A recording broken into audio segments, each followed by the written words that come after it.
Ngayon, ang pagbabatayan po ng ating pag-aaral sa umagang ito ay nasa 1 Samuel chapter 15 verse 1 to 23.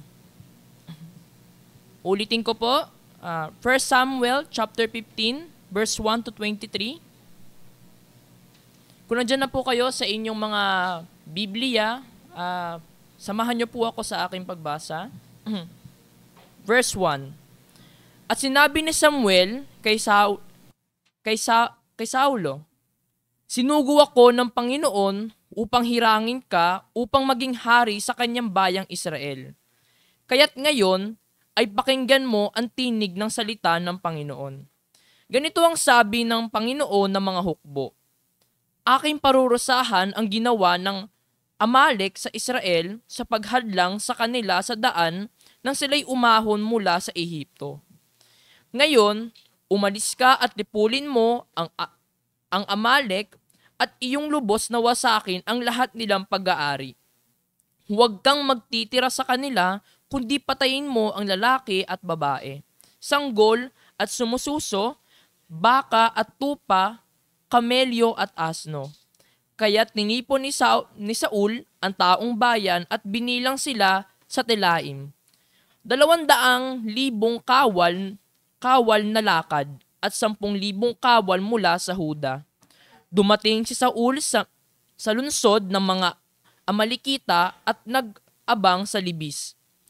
At sinabi ni Saul sa mga Kineyo, umalis na kayo, humiwalay kayo sa mga Amalekita, baka kayo'y puksain kong kasama nila. Sapagkat kayo'y nagpakita ng kagandahang loob sa mga anak ni Israel nang sila'y umahon mula sa Ehipto.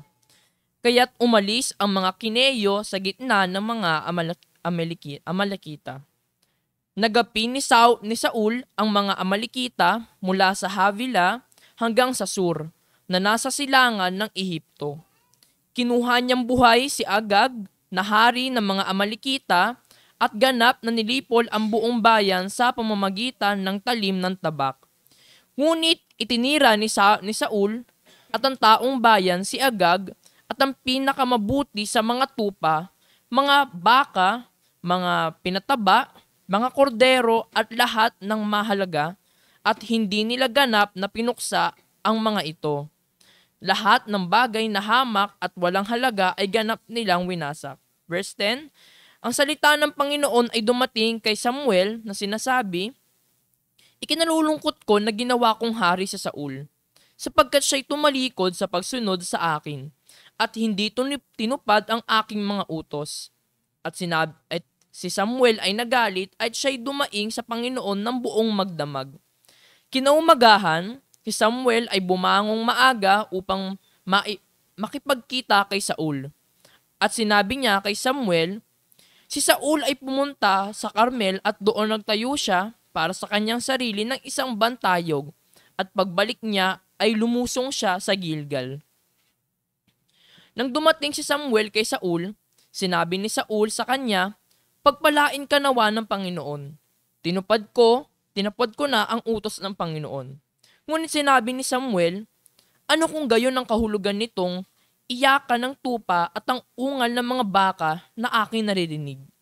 Sinabi ni Saul, sila'y dinala nila mula sa mga Amalekita sapagkat itinira ng taong bayan ang mga pinakamabuti sa mga tupa at ang baka upang handog sa Panginoon mong Diyos. Ang nalabi ay aming pinuksang lahat. Na magkagayoy sinabi ni Samuel kay Saul, tumigil ka, aking sasabihin sa iyo kung ano ang sinabi ng Panginoon sa akin sa gabing ito. At sinabi na sa kanya, sabihin mo, at sinabi ni Samuel, bagaman ikaw ay maliliit sa iyong sariling paningin, hindi ba ikaw ay ginawang pinuno ng mga lipi ng Israel? At hinirang ka ng Panginoon upang maging hari sa Israel. Sinugo ka ng Panginoon sa isang takdang gawain at sinabi, humayo ka at ganap mong puksain ang mga makasalanang Amalekita at labanan mo sila hanggang sa sila'y maubos. Bakit hindi mo sinunod ang tinig ng Panginoon? Kundi ikaw ay dumaluhong sa samsam at ginawa mo ang masama sa paningin ng Panginoon. Sinabi ni Saul kay Samuel, Oo, aking sinunod ang tinig ng Panginoon at ako'y pumunta sa daang pinagsuguan sa akin ng Panginoon. Aking dinala si Agag na hari ng Amalek at aking pinatay na lahat ang mga Amalekita. Ngunit ang taong bayan ay kumuha mula sa mga samsam at sa mga tupa at baka ng pinakamabuti sa mga itinalagang bagay upang ihandog sa Panginoon mong Diyos sa Gilgal. At sinabi ni Samuel, ang Panginoon kaya ay may malaking kasiyahan sa mga handog na sinunog at sa mga alay, gaya ng pagsunod sa tinig ng Panginoon. Tiyak ang pagsunod ay mas mabuti kaysa sa alay, at ang pakikinig kaysa taba ng mga tupang lalaki. Last verse, sapagkat ang paghihimagsik ay gaya ng kasalanan ng pangkukulam at ang katigasan ng ulo ay gaya ng katampalasanan at pagsamba sa mga Diyos-Diyosan. Sapagkat itinakwil mo ang salita ng Panginoon, itinakwil ka rin niya sa pagiging hari. Ito po ang salita ng Panginoon at ating tawagin si Pastor George.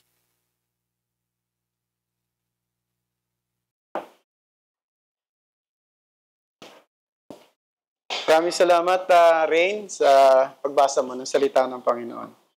Alam ko naman pong hindi tayo naboboring sa salita ng Diyos, pero mapapansin ninyo sa pagpapatuloy ng pag-aaral natin sa Aklat ng Galatia, napakahaba na ng pagtalakay ni Pablo sa justification by faith alone and not by the works of the law. In fact, hindi pa siya matatapos hanggang buong chapter 3. Yun pa rin ang discussion ni Apostle Paul. So, nagpasya ako, siguro mas maganda tulad ng pagkain. Mahirap naman na yun na lang lagi ang ulam mo. Kumain muna tayo ng ibang putahe. At naisip ko na pag-usapan natin ang isa sa mga pangyayari o isang narrative sa Old Testament, itong binasa sa atin ni Rain ngayon. Sa 1 Samuel chapter 15, verses 1 to 23. At pinamagatan ko ang pag-aaral natin ito, The Iniquity of Partial Obedience. Sa isang pandinig po sa Senado, inamin ni Engineer Bryce Hernandez na karamihan sa mga infrastructure projects sa Bulacan, kung hindi man daw ito substandard, ay hindi nakasunod strictly sa mga required codes ng pagpapagawa ng mga proyekto. Ipinaliwanag niya na kung susundin daw ng totoo yung naaprobahang plano, ay yung mga proponent ng project na ito, katulad ng mga congressmen o mga mambabatas natin, at ang ilan sa mga DPWH official ay hindi makakatanggap ng kanilang porsyento o yung tinatawag nating kickback. Anong nangyari? Ang resulta, maraming proyekto sa flood control, sa building, sa roads, they look impressive on the outside, pero alam natin kung ang mga ginamit na materyales ay substandard at hindi nasunod yung code, ay sigurado ito'y mahina, ito hindi tatagal, hindi ito matibay at maaaring masira ng mabilis lamang na panahon.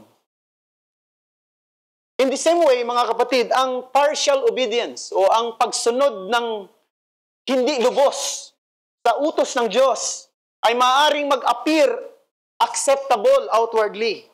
Maaaring sa tingin ng marami, ito ay maganda sa panlabas, pero ito ay nakatayo sa isang mahinang pundasyon.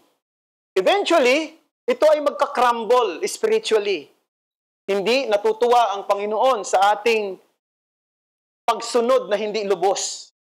God is not pleased with such kind of obedience. He is displeased and angered by it. Ang totoong pagsunod, true obedience, doesn't cut corners. It doesn't substitute convenience for commitment. Ito ay sumusunod sa salita ng Diyos in full and in every detail, sapagkat ito ang magbibigay ng kaluwalhatian sa Kanya at ito rin ang magbibigay ng kabutihan sa mga taong sumusunod sa kalooban niya. So, binanggit ko yan sapagkat dito sa binasa ni Rain sa atin ngayon sa 1 Samuel chapter 15, isang pamilyar na kwento ito sa Lumang Tipan, makikita natin si Haring Saul, ang unang-unang hari ng Israel, ay inutusan ng Diyos na lipulin ang mga Amalekites. Sinunod ni Haring Saul ito up to a point.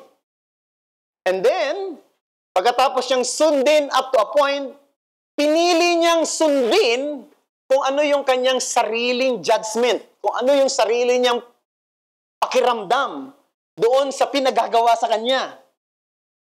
Now, ang tanong, sino ba itong mga Amalekites? Siguro mas magandang malaman natin ang background nila. Itong mga Amalekites ay tinatawag na mga nomadic people. Ibig sabihin, sa salitang medyo kolokyal, mga lagalag sila, no? Sila yung mga nomad, sila yung mahilig silang ikot ng ikot kung saan-saan lugar. At mas marami sa kanila noong panahon na yon ay nakatira sa region of South Canaan sa pagitan ng Mount Seir at ng Egyptian border. Sila ay mga galing sa lahi ni Amalek. Itong si Amalek ay apo ni Esau, no? Esau kasi sa Tagalog, Esau.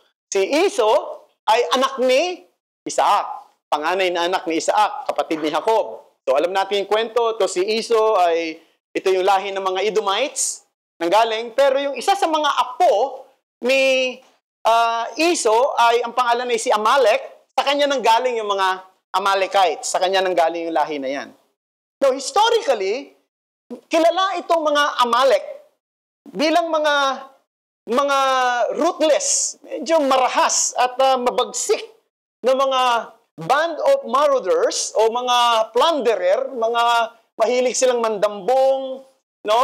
At sa kanilang pandarambong ay gumagawa sila ng violence. So in fact, pwede natin silang i-describe na mga nation of terrorists during the 11th century BC. So ito ang mga Amalekites. The Amalekites were the first nation actually to attack Israel after their exodus from Egypt. So, nakalabas na yung mga Israelita sa Ehipto. Ang unang-unang umatake sa kanila ay ang grupo ng mga Amalekites. Ito yung panahon na pagod na yung mga Israelita sa kanilang paglalakbay at wala naman silang mga armas at bigla silang inatake, in ambush, sa likod at saka sa harapan. At yun ang nangyari. At dahil doon, naggalit ang Diyos dito sa mga Amalekites na ito at nagdeklara siya ng war against these people. Now, generation later, inutusan niya si Haring Saul na gawin na yung matagal niya ng deklarasyon laban sa mga Amalekites. Lipulin sila, walang ititirang buhay. However, ito si King Saul ay bigo na kanyang gampanan ang inuutos ng Panginoon sa kanya ng lubos. Anong ginawa niya? Nilipol nga niya ang maraming mga tao, pero kanyang iniligtas ang hari na ang pangalan ay si King Agag. At maging yung mga pinakamaiinam na mga baka, na mga asno, na mga kordero, nakita niya magaganda pa ito, malaking pakinabang ito. At ito ay hindi niya pinatay. Kasi ang utos lahat papatayin, pati ang kanilang mga hayop.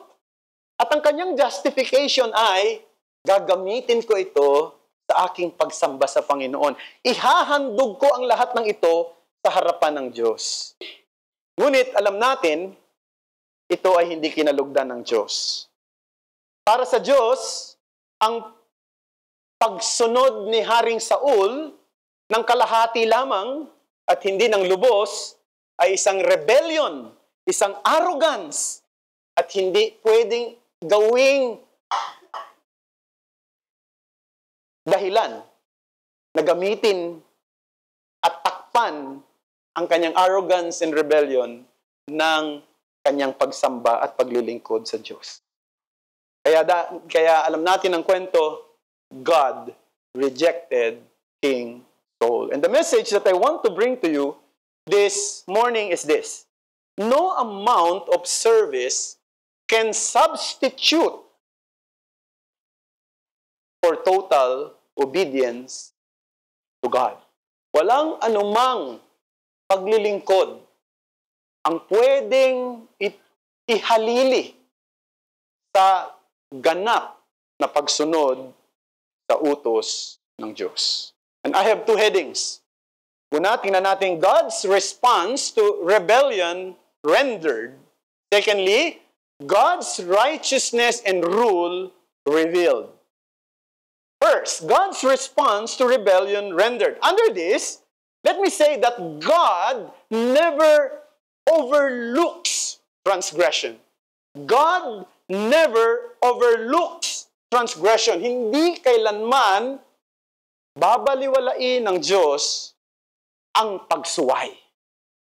Now, siguro ang tanong ay, bakit gusto ng Diyos na lipulin ni Haring Saul ang mga Amalekites? Bakit sa dami naman ng mga kaaway ng Panginoon, bakit ito pang mga Amalekites? Why out of all the enemies of Israel, did He want them completely wiped out? May dahilan ng Diyos. Dahil ang mga Amalekites, ito yung gumawa ng pag-atake sa bayan niya. No? Sa lugar ng Rephidim. Naka-record yan sa Exodus chapter 17. Hindi ko nababasahin dahil hahaba lang tayo. Ito yung panahon na inatake ang mga tao ng Diyos sa likuran, no? At maging sa harapan habang sila ay pagod na pagod at hindi sila nakapaghanda. Wala nga silang armas. At para sa Diyos, ito ay act of cowardness. Ito ay gawa ng kaduwagan. At ito rin ay isang pagtatraidor o treacherous act. Kaya naggalit ang Panginoon sa mga Amalekita. Alam na natin yung kwento na yan na after that, si Moses ay pumunta doon sa isang bundok. No, habang nakataas yung kanyang kamay, nananalo yung mga Israelita. Pero pag bumababa na yung kanyang kamay, natatalo naman. Kaya ang ginawa, naghahawak na lang ng kamay niyang dalawa. So, yun po yung kwento. Pero hindi natapos yung galit ng Panginoon sa mga Amalekites. Ang totoo, hindi pa naman niya nilipol ito Pagkatapos ng 40 taon, almost 40 years, naalala na naman ng Panginoon ang ginawa ng mga Amalekites. At nakatalayan sa Deuteronomy chapter 25, verses 17 to 19. Babasahin ko sa Tagalog. Alalahanin mo, ang ginawa sa iyo ng mga Amalek sa daan nang ikaw ay lumabas sa Ehipto, kung paanong sinalubong kaniya sa daan at pinatay niya ang mga kahuli-hulihan sa iyo. Ang lahat na mahina sa hulihan mo, nang ikaw ay pagod at nanghihina. At siya'y hindi natakot sa Diyos. Kaya't kapag binigyan ka ng Panginoon mong Diyos ng kapahingahan sa lahat ng iyong mga kaaway, sa palibot, sa lupain na ibinibigay sa iyo ng Panginoon mong Diyos, na pinakamana upang angkinin ay iyong papawiin ang alaala ng Amalek sa ilalim ng langit. Huwag mong kalilimutan. So yun ang paalala. No? After 40 years pa ito. Ito yung pag-atake ng mga Amalek. After 40 years, naalala ng Panginoon at ipinaalala niya sa bayan ng Israel na meron kayong trabaho na gagawin kapag nakarating na kayo sa lupang pangako. At yan ay ang paglipol sa mga Amalek. Huwag ninyo itong kalilimutan. Pero, mga kapatid, nais kong sabihin sa inyo na hindi agad nangyari yon sapagkat matagal pa yung biyahe nila, matagal pa yung nangyari. In fact, sinasabi ng mga scholar, umabot pa sa 200 o hanggang 300 taon bago yung pangakong yon ay natupad. Ito na yung oras noong ang hari ng Israel ay mailagay, ang kauna-unahang hari na walang iba na kundi si Haring Saul. Siya yung gaganap nung tungkulin na yon, yung judgment na yon laban sa mga Amalek. No? After 100 of years bago natupad yun. Ang punto ko ganito mga kapatid, kaya ako binabanggit yan, God never forgets injustice or sin against His people. He may delay His judgment, but He never overlooks transgression. He may delay judgment. May mga panahon na naaantala sa ating oras, sa ating time frame, yung paghatol ng Diyos, pero hindi niya kailanman kinalilimutan ang paghatol na kanyang gagawin doon sa mga nagkasala sa kanya at sa kanyang bayan.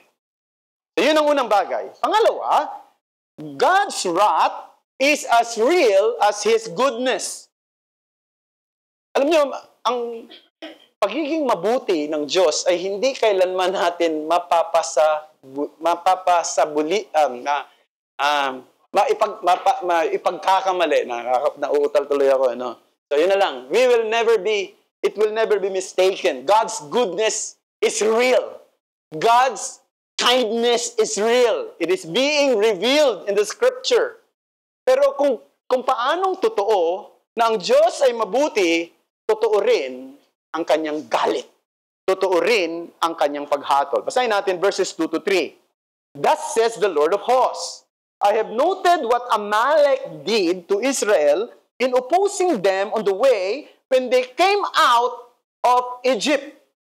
Now go and strike Amalek and devote to destruction all that they have.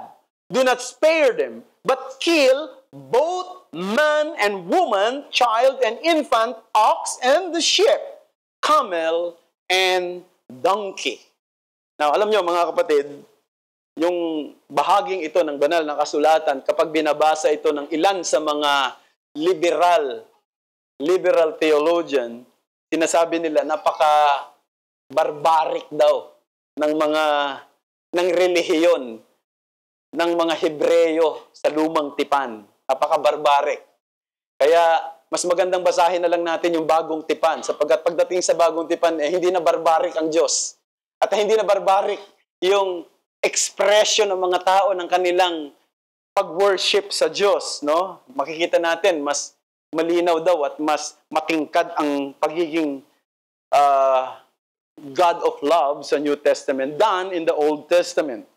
Now, alam nyo, ang problema sa kaisipang ito ng mga liberal theologian ay gumagawa sila ng sarili nilang idea ng Diyos. They create a God of their own imagination. Yung bang Diyos na mag-fit sa kanilang reasoning, yung bang Diyos na mag-fit sa kanilang sentiment, rather than accept ano yung sinasabi ng Biblia patungkol sa Diyos. Ang sabi ng Biblia patungkol sa Diyos, siya ang lumikha ng lahat ng bagay. Siya ang lumikha sa atin. At dahil siya ang lumikha, siya ang may nakapangyayaring karapatan na gawin kung ano ang gusto niyang gawin sa kanyang mga nilikha. Yan ang dapat nating tandaan. God is sovereign and He has the right to deal with His creation as He will. Kasi ang tingin natin sa Diyos ay parang tayo kung mag-isip. Pero ang Diyos hindi ganun. Isipin mo siya ay manlilikha. At kung siya ay manlilikha, nasa kanya ang lahat ng karapatang gawin kung ano ang gusto niyang gawin sa kanyang nilikha. Pero, of course, hindi lang naman mga liberal na theologian ng ganyan klase ang tingin nila sa mga pangyayaring ito. Minsan, maging yung mga conservative evangelical, ay may ganun ding paniniwala. No?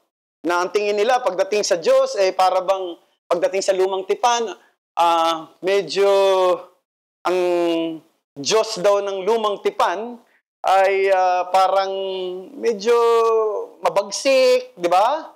Medyo severe. Kaya sabi nila, pag binabasa, pag tatanungin mo, that's the Old Testament, you know. That's the Old Testament. Parang they're saying as if God is harsher and more severe back then, while in the New Testament, God is more loving, God is more patient, no? And I must admit, brethren, nung ako bagong Christian, at bago pa ako nagbabasa ng Bible, ganun lang tingin ko eh. Na yung Diyos doon sa lumang tipan, napaka-marahas. Pero pagdating sa bagong tipan, napaka-mapagpasensya. No? However, the Bible is clear, binanggit na ni Dennis yan kanina, God does not change. The immutability of God. His character is the same yesterday, today, and forever. Moreover, brethren, kung pag-uusapan natin ang turo patungkol sa galit ng Diyos, patungkol sa puot ng Diyos, marami yan sa New Testament. Marami yan. Halimbawa lang, Romans 11:22. Ano sabi doon? Note then the kindness and the severity of God. God is severe. God is the God of wrath. Akala ng iba, ang Diyos ay kind lang. Hindi. He is also the God who is severe. The God who expresses His wrath. At pag-uusapan natin, halimbawa, ano ba yung teaching patungkol sa hell? Diba? Sa impyerno. Now, alam nyo, pag pinag-aralan nyo, ito, tinuro ko sa Sunday school natin dito yan, di ba? Patungkol sa hell, tagal natin pinag-aralan. Mula sa Old Testament hanggang sa New Testament. Papapansin ninyo, sa Old Testament pa lang, meron ng pahiwatig na merong hell. Pero mas klarong tinuro yan sa New Testament. Mas klaro ang description at ang pagtuturo. In fact, sa New Testament yung mababasa, yung isang description ng hell na ganito. Nandoon daw, ito daw ay lugar na kung saan merong pananangis at pangangalit ng ngipin. The place where there is gnashing or weeping and gnashing of teeth. Pag sinabing weeping, hirap. Pag sinabing gnashing, galit. Ang ibig sabihin hanggang doon sa impyerno, ang mga taong pinarurusahan ay galit. Puno ng galit. Hindi lang naghihirap, nagagalit pa rin. Yan ang malinaw na tinuturo ng Bible. Kaya, ang Diyos ng lumang tipan at ang Diyos ng bagong tipan ay iisa lang sa kanyang katangian. At ang pinakadakilang pruweba ng galit ng Diyos ay nakita sa kasaysayan ay nung hayaan ng Diyos na ang kanyang sariling anak ay tumanggap ng kanyang galit doon sa krus. Noong hindi iunat ng Diyos Ama ang kanyang tulong sa kanyang sariling anak habang tinatanggap nito ang puot ng paghatol ng Diyos sa mga makasalanan sa kanyang sariling anak upang ang mga taong kanyang ililigtas ay hindi na mapahamak. Doon binuhos ng Diyos ang kanyang galit. So yun ang isang bagay na dapat nating makita rito. Pangatlo, God rejects partial obedience. God rejects partial obedience. Now, si Haring Saul ay binigyan ng Panginoon ng instruction. Sinunod niya ito up to a point. Napakadlaki ng puwersa ni Saul, diba? Nabasa natin kanina. Gaano kadami yung kanyang sundalo? 200 men on foot. Foot soldiers. 200 men. Sorry. 200,000 men. Di pala 200. Pinagaan ko pa, no? Binawasan ko. Bawal magbawas. Bawal din magdagdag. 200,000 men on foot. Tapos kumuha pa siya ng mga special forces mula sa Judah. 10,000 men from Judah. So, ang ibig sabihin talagang ibang klase itong gagawin ni Haring Saul na paglipol, no? Gusto ng Diyos talagang i-destroy itong mga Amalekite. Sabi, babae, lalaki, mga bata, mga pinasususo pa nga daw eh. No? Siguro, saka na natin pag-usapan. Kawawa naman yung mga bata, no? Siguro. Pero gusto kong sabihin, Diyos ang nag-utos niyan. Ha? Naawa ba kayo doon sa mga nasalanta ng lindol? Naawa, di ba? Pakaawa. Nasalanta ng bagyo. Pero sino nagpapadala ng lindol? Sino nagpapadala ng mga natural calamities na to? Ultimately, ang Diyos. No? Hindi kayang pigilan ng tao yan. So, isipin natin, Kasi ang concept ng marami ngayon, pag kami nangyayaring hindi maganda, sasabihin sa diablo yun. No? Ang diablo yung may gawa niyan. Hindi yan galing sa Diyos. Ang diablo nagpadala ng lindol. Ang diablo nagpadala ng may kontrol ng hangin. Ginawa naman natin siyang Almighty. No? Ang Diyos. Diba?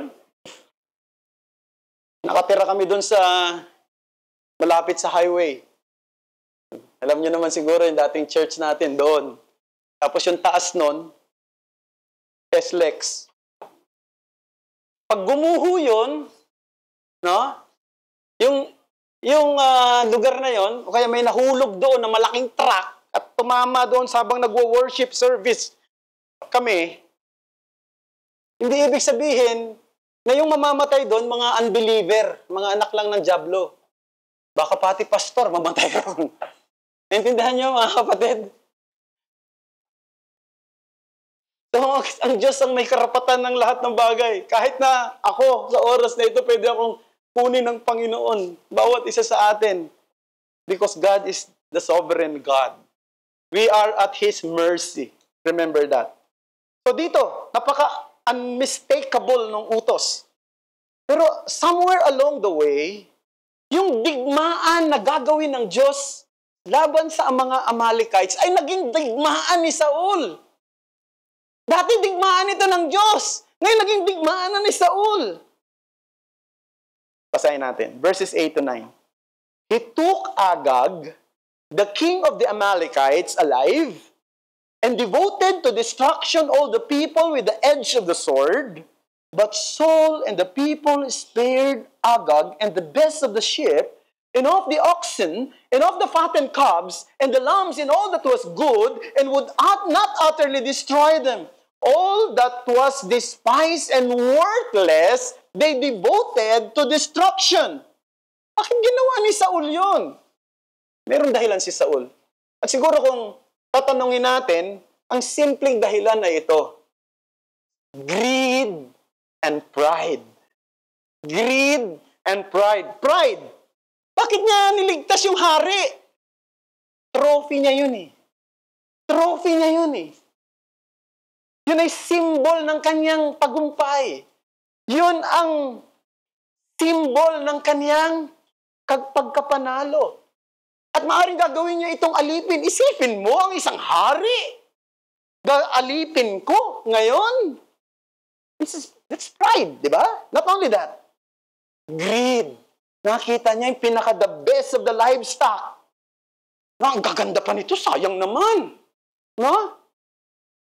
Ano ginawa niya? Ano na dahilan niya? Ano excuse niya? I-offer ko to sa Panginoon. Verse 15, di ba? Yun ang sabi niya sa verse 15. I will sacrifice them to God. Pero agad siyang sinansala ni Samuel at sabi, that's an excuse, verse 16. That's an empty excuse. And here Samuel confronted Saul, revealing the heart of the issue. Ang iniisip ni Saul, maganda yung idea niya. Mas maganda yung idea niya kaysa sa Diyos. And because he failed to fully obey God, God rejected him as a king. Pagkat ang sabi ni Samuel, to obey is better than sacrifice. Ang pagsunod ay higit pa at mas mainam kaysa sakripisyo. Yun ang unang bagay na gusto kong dalhin sa inyo. God's response to rebellion rendered. Here, in the second heading, God's righteousness and rule revealed. And I have three things to say patungkol sa katuwiran at pagiging ruler ng Diyos. Unang-una, it is God's sole prerogative to take revenge. It is God's sole prerogative to take revenge. Yung mga Amalekite, inambus nila yung mga Israelite, as we already said, on their way out of Egypt. Yung panahon na pagod na itong mga Israelita. At ito isang cruel paningin ng Diyos. Ito ay isang treachery sa harapan ng Diyos. Kaya nangako ang Diyos na maghihiganti siya laban sa kanila. So, isipin niyo ako ang maghihiganti. Pero imagine mo, mula nang nangyari yon. Siguro mga 300 o 400 taon pa ang nangyari, ang lumipas. Sigurado ko nakalimutan na ng mga Israelita. Yung mga Amalekites na yan, ang dami ng lahi ang dumating eh. Namatay na yung mga naunang mga henerasyon eh. Nakalimutan na nila yun. Kaso hindi naman nakakalimot ang Diyos. No? God never forgets. And His justice always comes in His perfect time. And that is what the Bible says, even in the New Testament. We are not authorized to take revenge. It is God's prerogative. Romans chapter 12, verse 19. Beloved, never avenge yourselves, but leave it to the wrath of God. For it is written, vengeance is mine, I will repay, says the Lord. So, ito'y paalala rin sa ating lahat, mga kapatid. Maaaring may mga panahon na nakakaranas tayo ng unfair treatment sa mga tao na nasa paligid natin. Maaaring mga neighbors natin. Maaaring ng lipunan na meron tayo. Maaaring mga taong pinagtitiwalaan natin, pero yung mga taong yon naging unfair sa atin. Alam niyo, maraming mga Kristiyano sa ibang bahagi ng ating mundo, sobrang hirap ng kanilang buhay. Sobrang persecution ng kanilang nararanasan na hindi natin nararanasan dito. No? Sobra talaga. Magbasa kayo ng mga, may isang website na kung tawagin na yung Open Doors. Makikita niyo yung mga testimony of persecution ng mga Christian at this very point in time. Kung gaano sila pinahihirapan ng kanilang lipunan, kung paano silang nagtatago, kung paano silang hinuhuli ng walang kadahilanan. May dalawa akong nakasama nung nagpunta ako sa Malaysia, di ba? Last month, para umatin ng ministers conference. Actually, 30 lang yata kami, kukunti lang naman kami ron eh. Tapos may kasama akong dalawang Sri Lankan.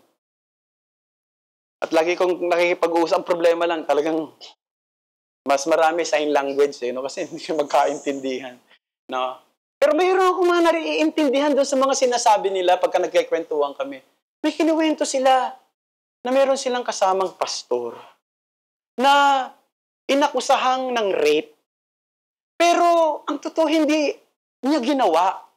Maging ang mga ebidensya at maging ang mga pulis ay nagpakita ng kanilang report na hindi niya talaga ginawa. Wala talagang magpapatunay na ginawa niya ito. No? Ang problema, yung mga persecutor at saka yung judge ay mga Hindu. Galit sa mga Christian. Galit sa mga mananampalataya sa kanilang lugar. Kasi Sri Lanka yan eh. Marami dyan mga Hinduism. Kaya hanggang ngayon, 3 taon nang nakakulong yung kanilang pastor. Pero sabi, sa kabila daw ng lahat, napakamapayapa niya. At patuloy na nangangaral ng ebanghelyo sa kanyang mga fellow inmates. So this is the world that we have, brethren. Diba? Ang point doon, may panahon ang Diyos para sa kanila. Of course, kailangan nating proteksyonan ang ating sarili, ang ating reputasyon kung kinakailangan. Pero may mga sitwasyon na hindi natin kayang kontrolin. Beyond our control. And in those cases, we must entrust them to the Lord. For He alone executes perfect justice. Now, of course, minsan ino-authorize niya ang ibang mga tao para i-execute ang kanyang justice. No? To carry out His righteous vengeance. Yan ang ginawa niya. Diba? After 100 of years, inutusan niya si King Saul. Ngayon, ito na yung oras Na-execute ko yung judgment ko sa mga Amalekites.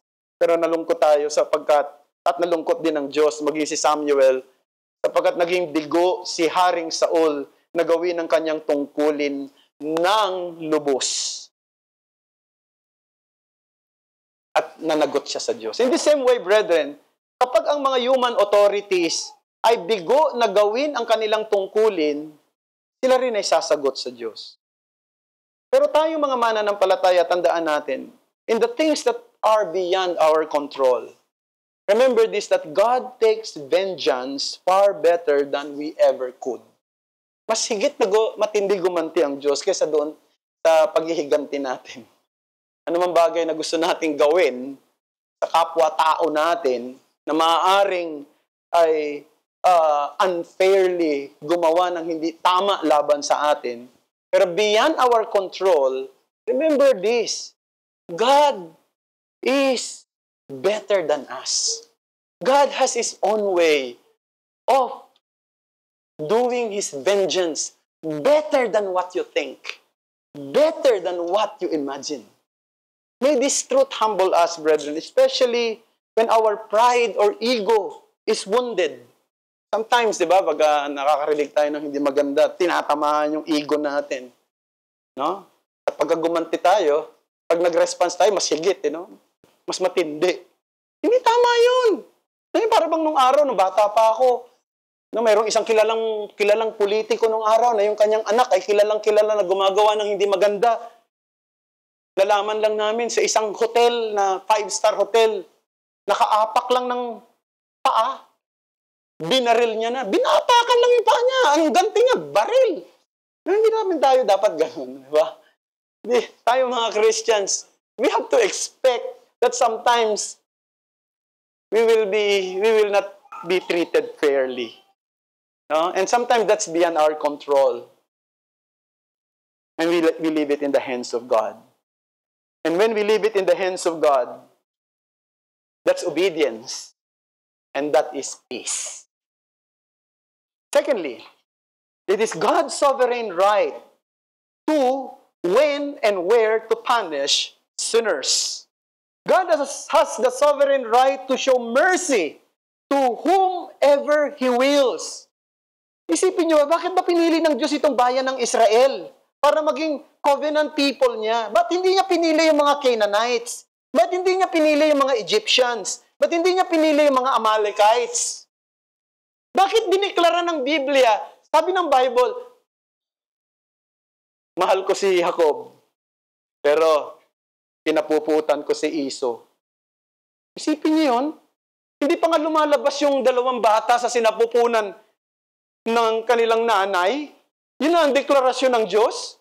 Mahal ko si Jacob, pero kinapuputan ko si Esau. No? Sabi nga, bakit nga ba? I think si Spurgeon yung nagsabi, mas madali daw tanggapin, no, na kinapupuutan ng Diyos si Esau. Pero ang mahirap tanggapin, ay minahal ng Diyos si Jacob. Sapagkat mas pangit ang ugali ni Jacob kaysa sa kanyang kuya. Wala siyang ginawa kundi linlangin yung kuya niya. Naintindihan niyo ba yan? Kaya sinasabi, mas madaling tanggapin na galit ang Diyos kay Esau. Kasi marami siyang pagkakamali rin. Imagine mo, dahil lang sa gutom niya, pinagpalit niya yung kanyang pagiging panganay doon sa pulang munggo. Diba? Merong nagluluto ng pulang munggo lagi dati dito noon. Si Ate Mercy, diba? Sarap magluto ng pulang munggo. Imagine mo, ipagpalit lang doon sa pulang munggo, yung kanyang karapatan ng pagiging panganay. Pero, kung titimbangin mo sa kasalanan ni Jacob, ay naku, napakatindi naman. Ilang beses niya pati tatay niya, dinaya niya eh. Pero ang sabi ni Lord, mahal ko si Jacob, kinapuputan ko si Esau. Bakit ganun? Bakit binuksan ng Diyos ang mata ng marami sa atin dito para maintindihan ang dakilang kaligtasan, samantalang ang iba hanggang ngayon ay bulag. Hanggang ngayon ang iba ay delusion ang nararanasan. Ang simpleng sagot, pero profound ay ito. God is sovereign. He has the absolute right to choose and to withhold. He has the absolute right to show mercy and to execute judgment. Now, sadly, sa panahon natin ngayon, hindi na ito itinuturo sa maraming pulpito. Ang gusto na lang marinig ng mga tao kasi ngayon, blessing, love, prosperity. Yan ang gustong-gustong marinig ng mga tao. Kaya,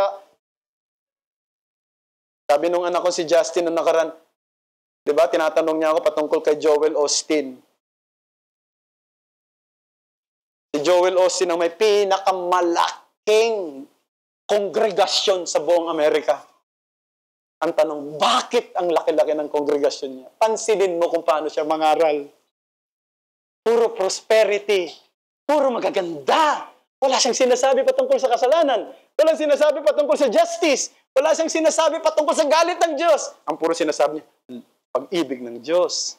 No? Paano ka magiging maganda ang buhay mo? Ayan ang gustong-gusto ng mga tao. Kaya, napakalaki ng kanyang kongregasyon. Gusto niyo lumaki kongregasyon natin? Ha? Baguhin natin ang mensahe ng salita ng Panginoon. Di ba? Pero gusto ko rin sabihin, mga kapatid, ang katotohanan ay isang bahagi lamang ng larawan, ang pagiging Diyos ng pag-ibig o ang pagiging Diyos na nagbibigay ng pagpapala, ang malaking larawan na hindi nakikita. Ang Diyos ay may karapatang magparusa ng kasalanan kung kailan at kung saan niya ibig. Kaya nga yung tanong ay, bakit nagtagal pa? Bakit nagtagal naman in-execute ng Panginoon yung judgment niya sa mga Amalekites? Imagine mo 100 years pa. Why did God put up with the Amalekites for so many generations? Why does He still tolerate them for many years? No? So, isipin nyo rin ganito, sa panahon natin, why does He still tolerate the rampant sin in the world today? Bakit tinotolerate pa rin ng Diyos? Bakit hanggang ngayon wala pang ginagawa ang Diyos sa mga gumagawa ng abortion na legal? Sa Amerika, legal. Sa Europa, binabayaran pa ng gobyerno yung mga nagpapa-abort. At kapag nakita ng nanay o ng tatay, yung doon sa ultrasound na bungi o bingot ng kanilang anak, pwede na nilang ipa-abort. Babayaran pa sila ng gobyerno pati ang pagpapalibing. Bakit ganun? Ba't may injustice? Ba't may corruption? Bakit may greed? Bakit yung mga sumasamba sa mga idolo? Sumasamba sa gawa ng kamay ng tao hanggang ngayon, ang dami pa rin nila. Bakit hindi binubuksan ng Diyos ang puso ng marami? Bakit hindi binubuksan ng Diyos ang puso ng mga mahal natin sa buhay na hanggang ngayon ay hindi pa rin nananampalataya? Bakit hindi tinutugon ng Diyos ang ating mga panalangin hanggang ngayon na matagal na nating ipinagpipray? Of course, merong dahilan ng Diyos. Hindi tayo privy sa kanyang dahilan. Pero may katiyakan tayo na ang plano ng Diyos ay laging best sa lahat. At ang oras ng Diyos ay laging perfect time. His plan is always the best plan, and His timing is always the perfect time. Last but not the least, brethren, it is God's standard to demand perfect obedience. It is God's standard to demand perfect obedience. Alam niyo kung si Haring Saul ay susukatin sa pananaw o sa pamantayan ng tao ngayon, ikukonsider si Haring Saul na isang great and intelligent warrior. Isipin mo ginawa ni Haring Saul, nabasa natin, di ba? Anong ginawa niya? Pinatay niya yung mga worthless, yung walang pakinabang. Yung mga hindi na mapapakinabangan. Nilipol niya lahat. In-spare niya. Yung pwede pang pakinabangan. O, di ba? Intelligent. No? Di ba?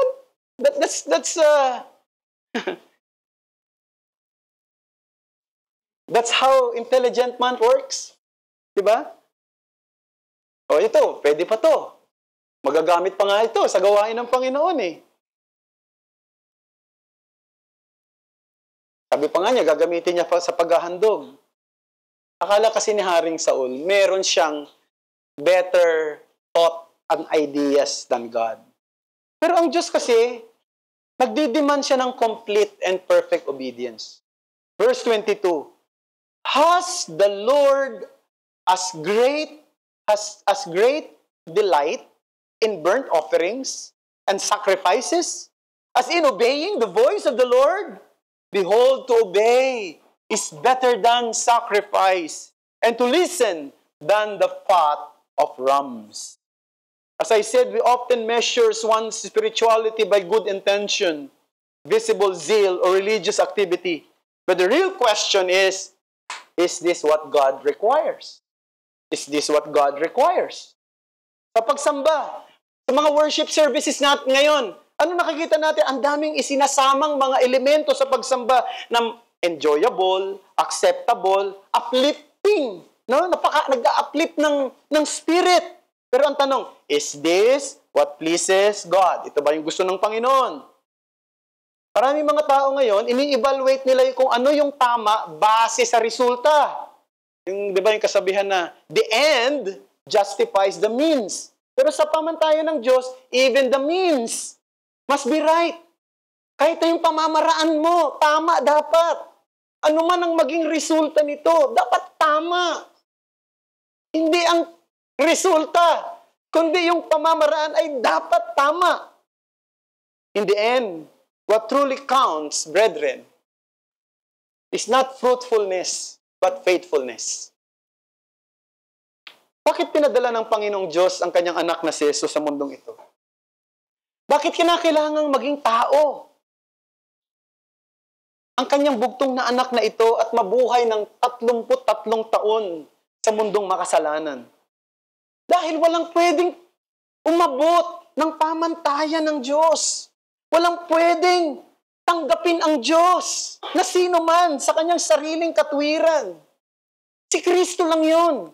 Si Kristo lang ang nakatupad ng lahat ng hinihingi ng Diyos. Hebrews 4:15b, He was tempted in every way as we are, yet without sin. Jesus perfectly obeyed the law of God so that all who believe in Him might be justified before the holy court of God's throne. Diba ito yung mabuting balita? Ito yung ebanghelyo. Ang pagsunod ni Jesus at ang katuwiran niya ay credited sa sino mang nanampalataya at nagtiwala sa Kanya. Sa kwentong ito, mga kapatid, ay nakita natin na may representation dito ang dalawang klase ng tao. Yung una, yung nire-represent ng mga Amalekites ay yung mga taong mayroong tinatawag na outright rebellion. Napaka-outright ng kanilang rebellion. Bakit sila outright sa kanilang rebellion? Hindi kasi nila kilala ang Diyos. Hindi nila kilala si Yahweh. No? Hindi nila alam ang katotohanan. Ignorante sila sa mga bagay na totoo. Kaya patuloy silang nag-o-oppose at lumalaban sa Diyos. Pero meron pang isa pang kinakatawan dito. Si Haring Saul. Siya isang masuwayin. Pero si Haring Saul, alam niya ang salita ng Diyos. Alam niya ang utos ng Diyos. Nagpa-participate siya sa pagsamba sa Diyos. Di ba? Kasama siya ng mga tao ng Diyos. Pero hindi siya marunong makinig sa payo. Hindi siya marunong makinig sa tama. Hindi niya sinusunod ang kalooban. Pareho lang sila. Yung mga walang pagkakilala sa Diyos at yung may pagkakilala sa pag-iral ng Diyos pero hindi sumusunod sa kalooban ng Diyos. They were both rebellious in the sight of God. They were both unacceptable sa harapan ng Panginoon. They will both face the righteous judgment of God. Maliban lang, lumapit sila kay Kristo. Nanampalataya sila kay Kristo. Magsisi ng kanilang kasalanan. Tumalikod sa kanilang kasalanan at ipagkatiwala ang lahat sa Kanya na siyang nakasunod sa hinihingi ng batas at namatay para sa mga makasalanang tulad natin at sila'y maligtas. Sana'y suriin natin ang ating mga puso ngayon pong umagang ito, mga kapatid, tandaan natin uli, obedience is better than sacrifice. Dahil katulad ng inaawit natin lagi, trust and obey, for there's no other way to be happy in Jesus, but to trust and obey. Nalangin po tayo. Salamat po, Panginoong Diyos, sa mga salita mo na napagbulayan namin ngayon pong umagang ito. Sulat mo sa puso namin ang lahat ng ito sa ngalan ni Jesus. Amen.